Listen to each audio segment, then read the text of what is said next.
Shape میں لے آتے ہیں آپ لوگ. ٹھیک ہے. فار ایگزامپل آپ کے بال سفید ہو رہے ہیں, جی گر رہے ہیں سر. اور گر تو خیر بایوٹن اور وائٹامن ای کی کمی سے ہو رہے ہوں گے, ٹھیک ہے. یا ڈسٹ وسٹ, یا کوئی شیمپو ایسا ہے, یا کوئی آپ کو زکام رہتا ہے. اچھا. لیکن جو سفید ہو رہے ہیں جی اس کا بڑا آسان ایک علاج ہے, لو آج سب کو بتا ہی دیتے چلیں ہیں. سر. ایک چیز ہوتی ہے آملہ, جی جی بالکل. ایک ہوتی ہے جنگ ہرڑ, باریک ہرڑ جس کو کہتے ہیں. ٹھیک ہے.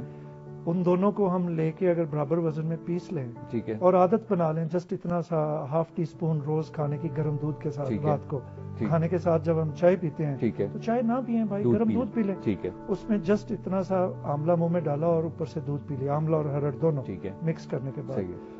تو کچھ عرصے بعد, کوئی اتنی جلدی نہیں ہوگا یہ, جی کچھ عرصے بعد افیکٹ ہونے میں obviously آپ کے نئے بال کالے آئیں گے. آپ کے وائٹ ہے بال سارے, اچھا, اور نئے نیچے سے کالے آنا شروع ہو جائیں گے. کمال نہیں, یہ اللہ کی بنائی ہوئی چیزیں ہیں, یہ جڑی بوٹیاں ظاہر ہے, یہ کوئی مین میڈ تو نہیں. ہم کیوں نہیں بتاتے لوگوں کو, یہ بتانا چاہیے کہ اس میں اتنا افیکٹ ہے. جی, اور بڑی ساری چیزیں ہیں, بہت ساری چیزیں. ہماری آج کی ویڈیو امید کرتے ہیں آپ کو ہماری ویڈیو پسند آئی ہوگی. جانے سے پہلے اسے لائک, شیئر اور سبسکرائب کرنا مت بھولیے, تاکہ آپ کو ہماری تمام ویڈیوز بلا تاخیر ملتی رہیں. اور کامنٹ کر کے ہمیں بتائیے کہ آپ کو ہماری ویڈیوز کیسی لگ رہی ہیں. اپنا بے حد خیال رکھیے گا. اللہ حافظ.